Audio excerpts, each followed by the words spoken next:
The morning sun rose over Valora Prime like it did every day, painting the sky in shades of purple and gold. The colony was waking up. Shops were opening. Children were playing in the streets. Everything seemed normal. Everything seemed safe. Day One stood at his post near the eastern gate watching the morning crowd. He was a human soldier, part of the Coalition Defense Force. Most days his job was boring. He checked identification cards. He smiled at families. He made sure everyone felt safe. That was the point of Valora Prime. It was supposed to be a place where different species could live together in peace. But something was wrong. Day One could feel it in the air. It started 2 weeks ago. A Velton family reported their cub missing. The little one had been playing in the garden one moment, gone the next. The parents searched everywhere. The security forces searched too. They found nothing. No footprints. No signs of struggle, nothing. Everyone thought it was just one scared child who wandered off. Children did that sometimes. They would find the cub soon, people said. But they did not find the cub. 3 days later, another child vanished. This time it was a creche infant, taken from her own home while her mother stepped into another room for just a minute. Then another disappeared, and another. Over 2 weeks, 15 cubs from different species went missing. 15 families were torn apart by grief and fear. Day One watched the colony change during those 2 weeks. The playgrounds became empty. Mothers held their children close, afraid to let them out of sight. Fathers walked the streets with weapons, protecting their homes. Different species started blaming each other. The Velton accused the creche. The creche suspected the Morvali. Old tensions that had been buried for years began to surface. The coalition military held meetings. They made plans. They formed search parties, but they found nothing. It was like the cubs had simply disappeared into thin air. The commanders were more worried about the colony falling apart than finding the missing children. They posted more guards in the streets. They tried to calm the angry crowds, but they were not looking for the cubs anymore. Day One could see it in their eyes. They had given up. Hannah, a human medic who worked at the colony medical center, found Day One during his lunch break. She sat down next to him without asking. Her face was tired. She had been working with the alien mothers, trying to help them cope with the loss. They are dying inside, Hannah said quietly. Not physically, but their spirits are breaking. You should see them, Day One. The Velton mother cannot stop crying. The creche mother sits in silence because her species cannot make tears, but you can see the pain in her eyes. They have given up hope. Day One said nothing. He just stared at his food. The commanders are not really looking anymore, Hannah continued. They think the cubs are dead, or sold to slavers far away. They think it is too late. I know, Day One said. Someone has to do something, Hannah whispered. Day One looked at her. What can anyone do? There are no clues. No trails to follow. The cubs just vanished. But even as he said it, something was bothering him. Something he had noticed 3 days ago during his patrol. He had been checking the outer sectors, the rocky areas where few people went. His scanner had picked up strange energy readings.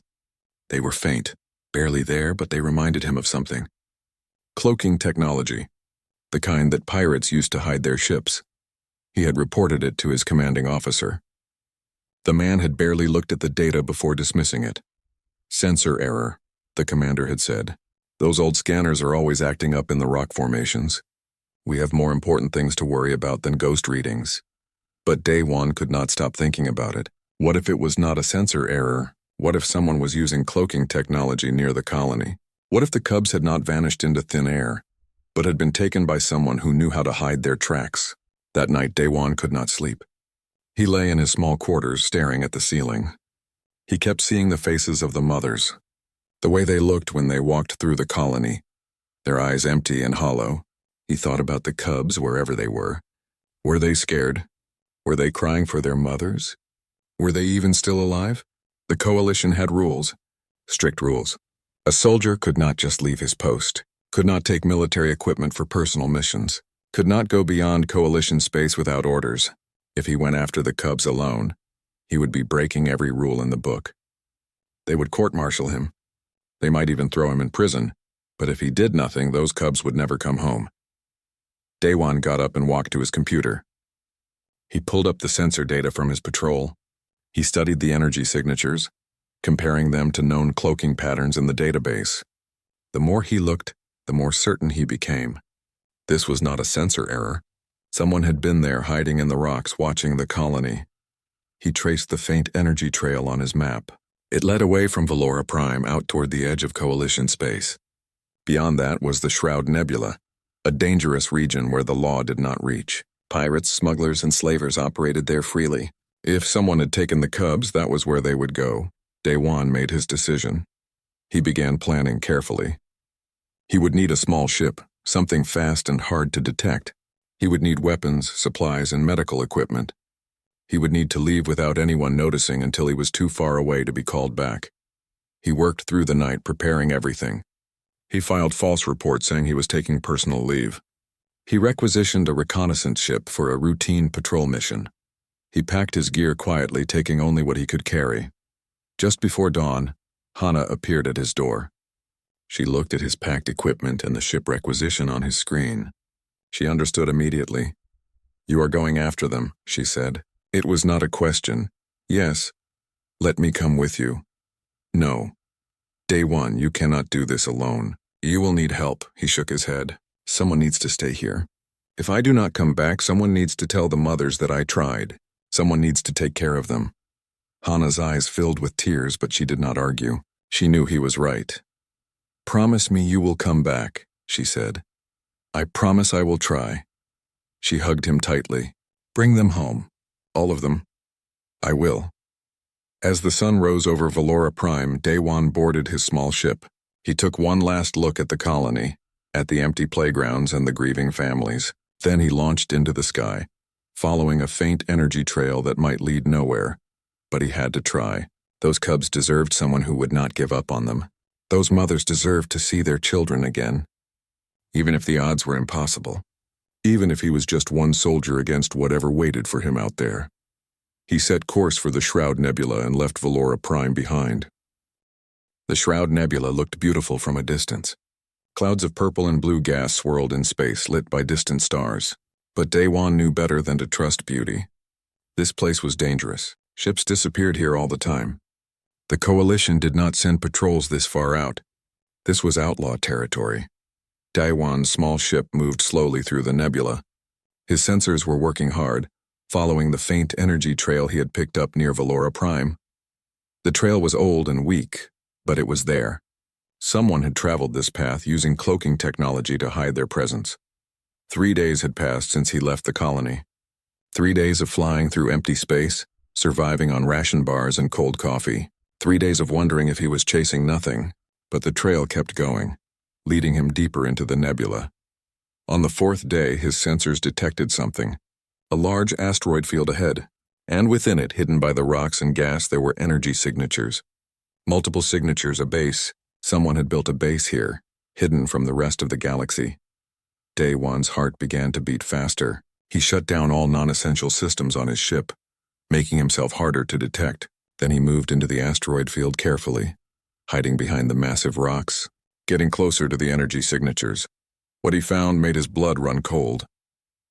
Hidden among the asteroids was a massive structure, an old mining station that had been converted into something else. Large ships were docked at the station. Cargo ships, slaver ships. Daewon recognized the designs from his military training. These were the vessels that trafficked in illegal goods across the galaxy, and their most valuable cargo was always the same. Daewon spent hours watching the station from his hiding spot. He used his ship's cameras to zoom in on the structure. He watched armed guards patrol the docking bays. He counted the weapon turrets mounted on the station's exterior. He mapped the station's layout as best he could. Then he saw them. Through a window in one section of the station, he saw movement. Small figures, cubs, alien children huddled together in what looked like holding cells. His camera could not get a clear count, but there were many of them. Too many. Daewon felt anger rise in his chest. These were not just the cubs from Valora Prime. This operation was bigger than one colony. These slavers had been stealing children from multiple worlds. The cubs from Valora Prime were just their latest victims. He accessed his ship's database and cross-referenced the station's configuration. The identification came back quickly. This was a Vrakesh syndicate operation. The Vrakesh were one of the most notorious criminal organizations in the galaxy. They specialized in slavery, selling their victims to wealthy collectors who wanted exotic aliens as servants or trophies. Day one's tactical training kicked in. He began analyzing the station's defenses. He counted at least 40 armed guards visible on the exterior. There would be more inside. The station had automated weapon turrets covering every approach. Energy shields protected the docking bays. Security cameras monitored every corridor. A direct assault was impossible. Even a full military strike force would struggle to take this station without heavy casualties. One soldier in a small reconnaissance ship had no chance, but Day One could not turn back. Not now. Not when the Cubs were right there, so close he could almost reach them. He continued his surveillance. He watched the guards change shifts. He timed the patrol patterns. He studied the placement of weapons and defenses. He looked for any weakness, any gap in their security. He found one small opportunity. During shift changes, there was a brief window when the maintenance airlocks were less monitored. The guards were focused on handing off duties and the cameras had blind spots in certain corridors. If he could get inside during that window, he might be able to move through the station undetected. But even if he got inside, then what? He could not fight 40 guards. He could not disable all the security systems. He could not fly the Cubs out on his tiny ship, which barely had room for 3 passengers. His combat training provided the cold, logical answer. This mission was suicide. Any military strategist would tell him to retreat, call for backup, and let the coalition handle it with proper forces. That was the smart choice, the safe choice. Day One thought about that for a long moment. Then he thought about something else. He remembered the Velton mother who had stopped him in the street one day. She had grabbed his arm with her 3-fingered hand and looked at him with desperate eyes. "Please find my baby," she had whispered. "Please." He remembered the creche mother who sat silently outside the security office every day, waiting for news that never came. Her species could not cry, but her pain was written in every line of her body. He remembered the Morvali mother who had scratched marks in the ground where her cub had last played, like she was trying to dig down to wherever her child had gone. He remembered Hana's words. Someone has to care enough to try. Day One accessed his ship's systems and began pulling out components. He dismantled the emergency power cells and the engine's backup generators. He carefully extracted the volatile fuel from his maneuvering thrusters. He gathered every piece of equipment that could be turned into an explosive device. For the next 6 hours he worked. He built improvised bombs from the ship's components. He programmed his combat suit's limited artificial intelligence to run diversionary tactics. He loaded every weapon he had and prepared his gear. Then he did something that felt final. He recorded a message. "Hana," he said to the camera, "if you are watching this, it means I did not make it back. I found them. I found the Cubs. All 15 from Valora Prime, plus many more. They are alive. They are being held by the Vrikesh Syndicate in the Shroud Nebula. I am sending you the coordinates. Tell the Coalition. Tell them to send a full military force. Tell the mothers that their Cubs are alive. Tell them that I tried." He paused, then added, "Tell them that their children are worth fighting for, worth dying for. Tell them that someone cared." He programmed the message to send automatically if his life signs stopped. Then Day One checked his equipment one last time. His combat suit was fully charged. His weapons were loaded. His explosives were ready. He was as prepared as he could be. He looked at the station through his window. Somewhere in there, 15 Cubs from Valora Prime were waiting. Scared. Alone. Crying for mothers who might never see them again. Not if he could help it. Day One waited for the next shift change. He watched the guards move through their routines. He calculated the exact moment when the maintenance airlock would be least monitored. Then he launched from his hiding spot. His ship moved silently toward the station, using the asteroids for cover. He approached from the station's blind side where the sensors had a gap. His heart pounded in his chest. Every second he expected alarms to blare, expected weapons to fire, expected to be discovered, but the alarms stayed silent. He reached the maintenance airlock and attached his ship.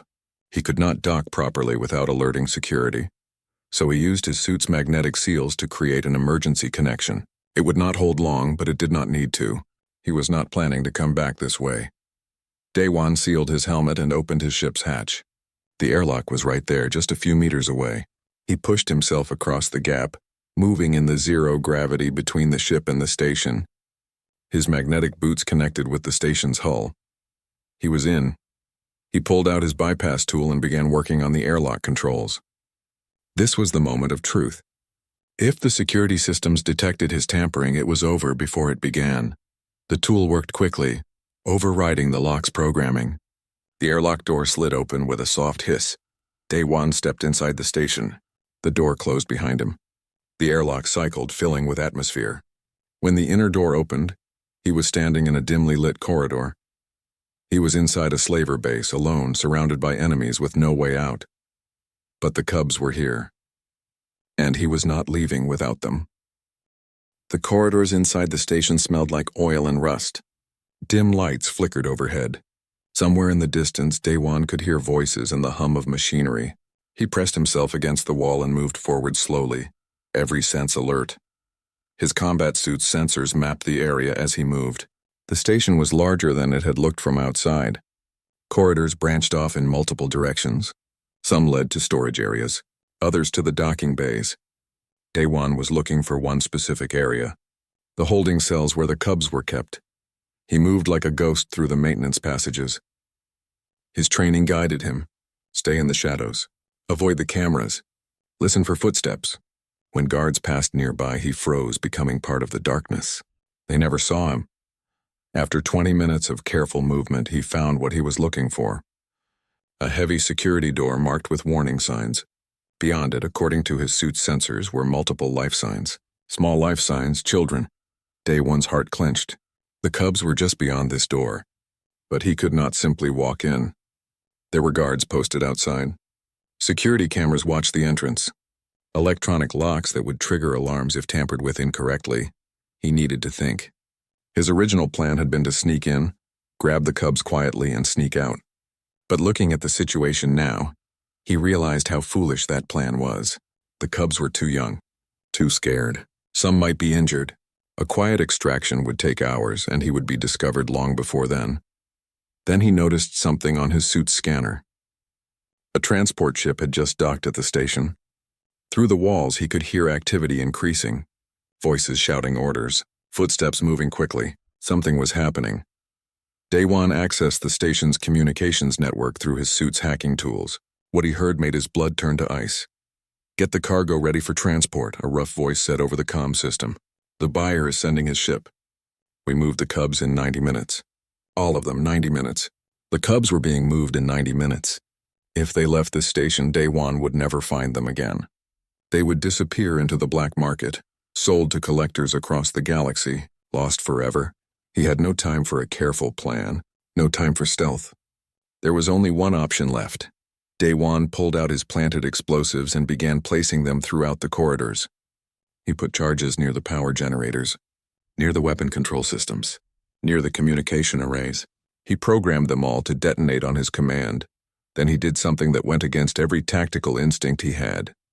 He walked directly toward the station's command center. 2 guards stood outside the command center door. They were large aliens, heavily armed, wearing body armor. They saw Day One coming and raised their weapons. "Stop right there, human," one of them growled. "This is restricted area." Day One's response was to raise his rifle and fire. The first guard went down. The second managed to trigger an alarm before Day One's second shot took him down too. Instantly, sirens began blaring throughout the station. Red lights flashed. Voices shouted in confusion over the communication systems. Day One kicked open the command center door. Inside, 3 more guards and 2 operators stared at him in shock. He moved like lightning, training taking over. His rifle spoke 3 times. The guards fell. The operators dove for cover. "Where are the Cubs?" Day One shouted at them. One operator pointed a shaking finger at a screen. It showed the holding cells. 15 small figures huddled together in cages, terrified by the alarms. Day One memorized the route to that section. Then he destroyed the command center's main computer with a grenade. Smoke and sparks filled the room. The operator screamed and ran. Now the entire station knew he was here. Guards were mobilizing. Weapons were being readied. But Day One was already moving. He ran through the corridors, his suit's artificial intelligence guiding him toward the holding cells. Guards appeared from side passages. He shot them. They shot back. Energy bolts scorched the walls around him. One caught his shoulder. His suit's armor absorbed most of the impact, but pain flared anyway. Day One threw a grenade around a corner. The explosion shook the corridor. He ran through the smoke, stepping over fallen guards. His suit was taking damage. Warning lights blinked on his helmet display. He ignored them. He detonated his first explosive charge. Somewhere in the station, the power generators exploded. The lights went out. Emergency systems kicked in, bathing everything in red light. Now the guards were shouting in confusion. Their coordination was breaking down. Day One detonated the second charge. The weapon control system exploded. The automated turrets stopped working. The defensive shields flickered and died. He reached a junction where 5 corridors met. Guards were coming from 3 directions. He was trapped. Energy bolts filled the air around him. He dove behind a support pillar and returned fire. His rifle was running low on ammunition. He pulled out his last explosive and threw it at the ceiling above the guards. The explosion brought down a section of the corridor, cutting off their advance. Metal and debris crashed down, blocking 2 of the passages. But more guards were coming from the 3rd direction. Day One ran. His suit's medical system was pumping stimulants into his blood, keeping him moving despite his injuries. He could feel blood running down his side where a shot had gotten through his armor. He pushed the pain away. Not yet. He could not stop yet. Finally, he reached the holding cell section. The heavy security door stood before him. He attached his last remaining explosive to the lock and took cover. The explosion blew the door off its hinges. Inside, 15 small alien cubs screamed in terror. They pressed themselves against the back of their cages, staring at this armored figure covered in smoke and blood. To them, Day One was just another monster in a place full of monsters. "I am here to help," Day One said, but his voice was lost in the noise of the alarms and the cubs' cries. He forced open the first cage. A small Velton cub backed away from him, terrified. Day One reached for the cub, but she bit his hand. It did not hurt through his armored glove, but the message was clear. She did not trust him. Day One did the only thing he could think of. He removed his helmet. His human face appeared, streaked with sweat and ash. He was bleeding from a cut above his eye, but his expression was gentle. "I know your mother," he said softly to the Velton cub. "She sent me to bring you home." The cub stopped struggling. Her large eyes stared at him, not understanding the words but hearing something in his tone. Hope, maybe, or kindness.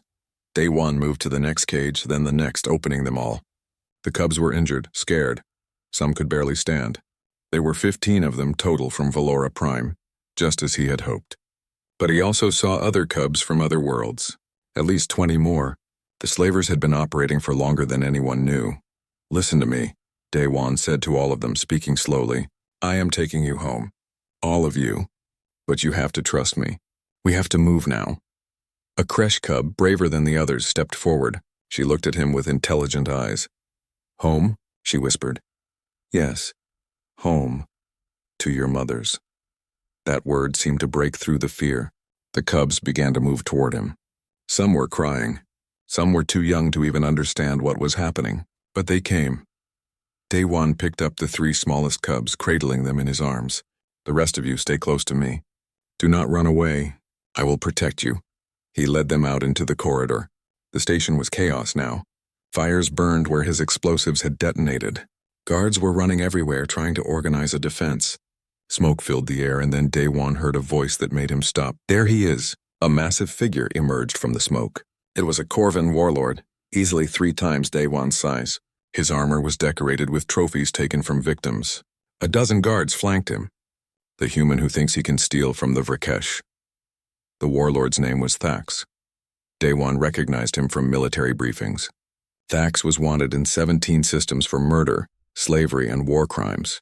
He was also standing between Day One and the docking bay.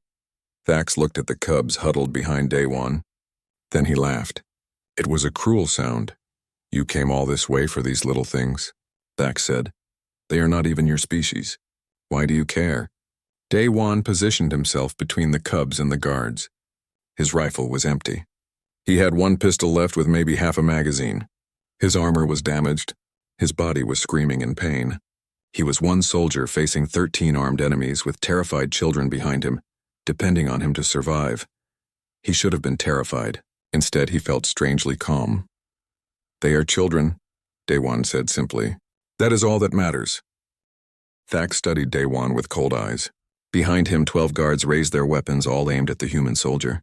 Behind Daewon, 35 cubs whimpered in fear. Some were trying not to cry. Others clung to each other for comfort. I will make you an offer, human, Thax said. His voice was like grinding metal. Walk away. Leave the cubs here. I will even pay you for your trouble. More money than you have ever seen.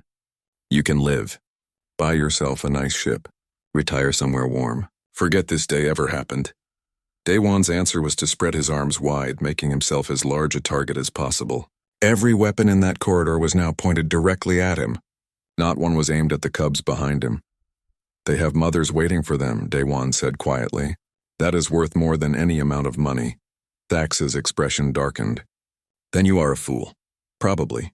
Thax raised his hand, signaling his guards to fire. What happened next lasted only seconds, but those seconds felt like hours. Daewon threw himself to the side, drawing his pistol as he moved. His first shot took down the guard on the left. His second shot hit the one on the right. The remaining guards opened fire. Energy bolts filled the corridor. Most missed. A few did not. One bolt caught Daewon's leg. Another hit his chest plate. His armor held, but the impact felt like being kicked by a horse. He rolled behind a support pillar and kept firing. His pistol ran dry. He threw it at a guard's face and drew his knife. A guard rushed him. Daewon's combat training took over. He blocked the guard's rifle, drove his knife into the gap in the guard's armor, and used the falling body as a shield. 2 more bolts hit the dead guard instead of him. Daewon pulled the rifle from the dead guard's hands and came up firing. 3 more guards went down. But there were too many. He could not get them all before they got him. A bolt hit his side, burning through his damaged armor. Pain exploded through his body. His suit's medical system immediately flooded him with emergency drugs. The pain became distant, but he could feel blood soaking the inside of his suit.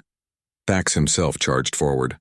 The massive warlord swung a huge blade at Daewon's head. Daewon ducked and fired at point-blank range into Thax's chest. The warlord's armor saved him, but the impact made him stagger. 2 more guards tried to flank Daewon. He spun and shot them both, but as he turned back, Thax's fist caught him in the face. The world exploded in stars and pain. Daewon flew backward, hitting the wall hard. His vision blurred. Through the haze, he saw Thax raising his blade for the killing blow. Behind Daewon, the cubs were screaming. He could hear them crying, calling for help that was not coming. Daewon's hand found something on the ground. A piece of debris from an earlier explosion. Sharp metal. He grabbed it and drove it upward with all his remaining strength. The metal shard caught Thax under his chest plate. The warlord roared in pain and stumbled backward. Daewon used that moment to grab another fallen rifle and empty the entire magazine into Thax's torso. The warlord fell. He did not get up. The remaining guards saw their leader fall and made a choice. They ran, some dropped their weapons. Others just fled into the smoke-filled corridors. Within seconds, Daewon was alone with the cubs. He tried to stand and almost fell. His leg was badly injured. His side was bleeding. His suit was reporting critical damage to multiple systems. The medical drugs were the only thing keeping him conscious. The cubs stared at him. They had just watched him fight like a demon to protect them. Some looked terrified. Others looked at him with something like awe. Come, Daewon said, his voice rough. We go now. He limped toward the docking bay and the cubs followed. They stayed close to him, even the ones who were scared. They understood now. This stranger had fought for them, had bled for them. He was taking them home. The docking bay was in chaos. Fires burned in several sections. Bodies of guards lay where Daewon's explosives and the subsequent fighting had left them. But more importantly, ships were there. Several small vessels that the slavers had used for transport. Daewon chose the largest one he could fly alone. It would be cramped with 35 cubs, but it would work. He forced open the ship's hatch and began loading the cubs inside. Some he had to carry. Others walked on their own. A few helped the smaller ones climb aboard. Just as the last cub entered the ship, alarms blared again. Daewon looked back and saw more guards rushing into the docking bay. Reinforcements from other parts of the station. At least 20 of them. Daewon's rifle was empty. His pistol was lost somewhere. His knife was still in Thax's body. He had nothing left to fight with except his armored hands. He stood at the ship's hatch, placing himself between the guards and the cubs one more time. If they wanted to get to those children, they would have to go through him first. The guards raised their weapons. Day-Wan prepared to die. Then something unexpected happened. From inside the ship, the creche cub who had been the brave one earlier began pushing buttons on the ship's control panel. She was too young to know what she was doing. She just hit everything she could reach. One of those buttons activated the ship's defensive systems. Automated guns emerged from the ship's hull and opened fire on the guards. The guards scattered, diving for cover. Some fired back, but their shots hit the ship's armored exterior. Day-Wan did not waste the opportunity. He hauled himself into the ship and sealed the hatch. Energy bolts hammered against the hull, but the ship's armor held. He stumbled to the pilot's seat. His vision was getting blurry. Blood loss was catching up with him despite the medical drugs. He forced his hands to work the controls. The ship's engines roared to life. The docking bay doors were still closed. Day-Wan aimed the ship's forward guns at those doors and fired. The doors exploded outward. Atmosphere rushed out of the bay, sucking debris and a few unlucky guards into space. Day-Wan pushed the throttle forward. The ship shot through the damaged doors and out into space. Behind them, the slaver station grew smaller. No ships followed. The remaining slavers were too busy trying to save their base from the fires and explosions that Day-Wan had caused. They were free. Day-Wan set course for Valora Prime. 3 days' travel. He engaged the autopilot and then allowed himself to collapse in the pilot's seat. His suit's medical display was showing critical warnings. He had lost too much blood. His injuries were severe, but he had done it. The cubs were safe. The cubs themselves were terrified and confused. Many were crying. Some were injured from the rough treatment by the slavers. All of them were traumatized by their ordeal and the violence they had just witnessed. Day-Wan knew he should rest. Let the medical system work, but these children needed care. Despite his wounds, despite the pain that was now breaking through the drugs, he stood up. For the next 3 days, Day-Wan became mother, father, and guardian to 35 frightened cubs. He cleaned their wounds with the ship's medical supplies. He fed them his emergency rations, going hungry himself to make sure they all had enough. He gave them the pilot's quarters to sleep in while he stayed awake, watching over them. When they had nightmares, he held them. When they cried for their mothers, he promised they would see them soon. He learned their names, speaking them in a dozen different alien languages he barely understood. He sang them songs from his childhood, even though the words probably made no sense to them.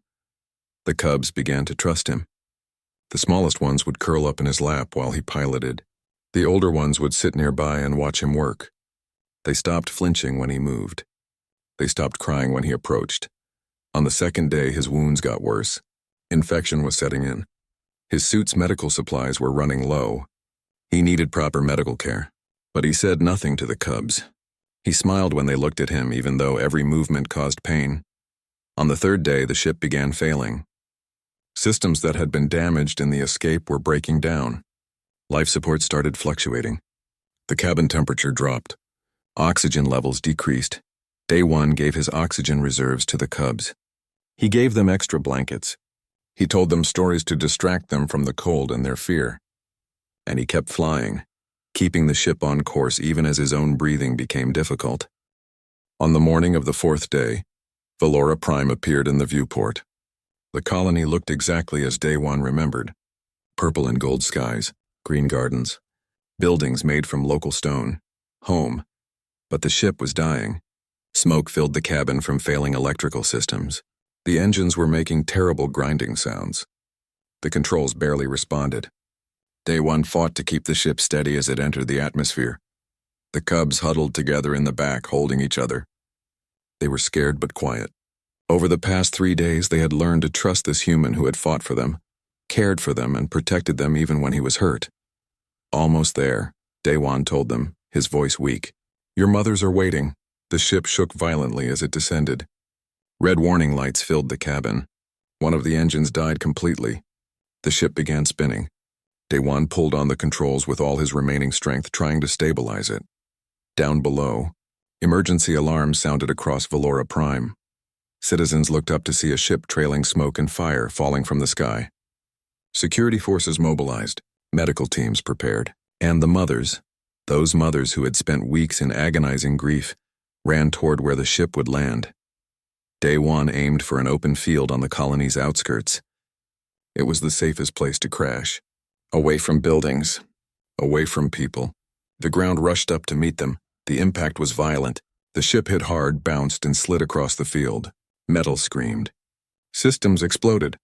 The ship finally came to rest on its side, smoke pouring from multiple hull breaches. For a long moment, nothing moved. The crowd that had gathered kept their distance, afraid of explosions. Security officers called for fire suppression equipment. Medical teams stood ready, then the ship's hatch fell open. It crashed to the ground, sending up a cloud of dust. Day one appeared in the opening. His armor was scorched black. Blood covered much of his suit. He could barely stand, but in his arms he carried 2 of the smallest cubs. Behind him, 33 more cubs emerged from the smoke. Frightened, wounded, but alive. Every single cub from Valora Prime, not one left behind. Plus 20 more from other worlds, all of them saved. The crowd stood frozen in shock for 1 heartbeat. 2 heartbeats. Then recognition hit. A Veltan mother screamed and ran forward. "My baby! My baby!" She recognized her cub immediately, even from a distance. Her little one, the one who had been taken from the garden 3 weeks ago. The cub heard her mother's voice and cried out. Despite her injuries, despite her fear, she ran. The Veltan mother fell to her knees and caught her child in her arms, sobbing with joy and relief. Then it was chaos. Mothers pushed through the crowd, searching for their cubs. Kresh mothers, Morvali mothers, Felshi mothers.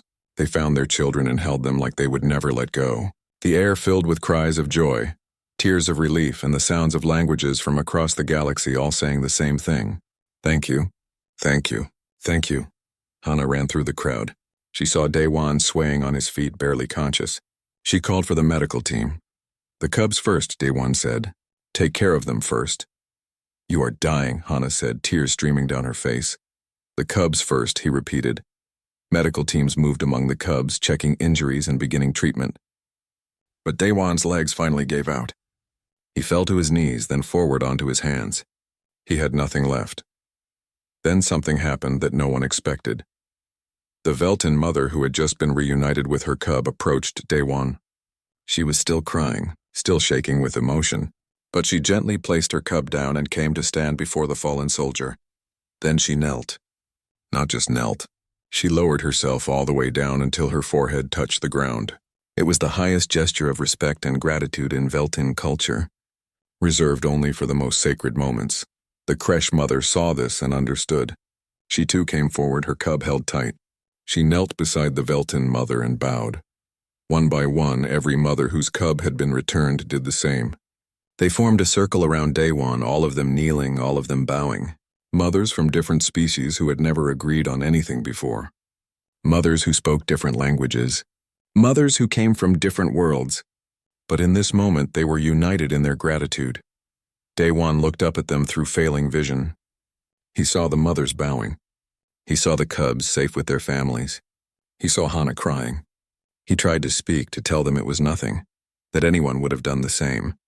But no words came out, his vision went dark. He collapsed onto the ground, the mothers cried out. Medical teams rushed forward. They loaded Daewon onto a stretcher and ran for the medical center. Hana ran with them, holding his hand. The mothers stayed in their circle, still kneeling, as if their prayers could keep him alive. For 2 weeks, Daewon lay in the medical center, hovering between life and death. His injuries were severe. Punctured lung, severe blood loss, infected wounds, broken bones. The doctors worked around the clock. They said his survival was unlikely, but he had made a promise to bring the cubs home. And somewhere in his unconscious mind, he remembered. He had to wake up, had to see them one more time. On the 15th day, Daewon opened his eyes. Hana was there, asleep in a chair beside his bed. So were 3 of the cubs. They had refused to leave. They sat on the floor, keeping watch over the human who had saved them. When Daewon stirred, they noticed immediately. The cubs called out, and Hana woke with a start. Tears filled her eyes again. "You came back," she whispered. "I promised," Daewon managed to say. The news spread quickly. Within an hour, the medical center was surrounded by mothers wanting to see him. Security had to keep them back, worried they would overwhelm the healing soldier. But their gratitude was clear. They brought gifts. Not expensive things, but personal treasures from their homes. The Velton mother brought a prayer stone that had been in her family for generations. "For the one who answered my prayers," she said through an interpreter. The Kresh mother brought her family's blade, a weapon passed down for centuries. "For the warrior who fought for my child," she said. The Morvali mother brought a song crystal that held her species' most sacred melodies. "For the hero who brought music back to my heart," she said. Every mother brought something. 15 gifts from 15 families, each one representing more than gratitude. They were bonds, promises, declarations that Daewon was now part of their families, forever. When Daewon was finally strong enough to leave his bed, the colony held a gathering. Not an official ceremony.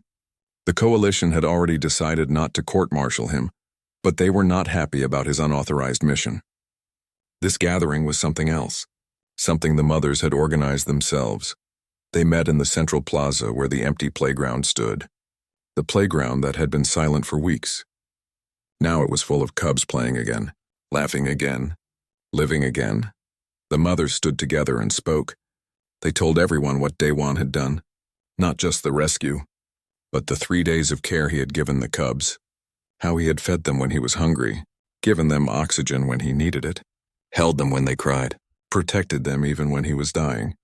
"We have heard stories about humans," the Velton mother said, "stories of their violence, their stubbornness, their unpredictable nature. But this human showed us something else.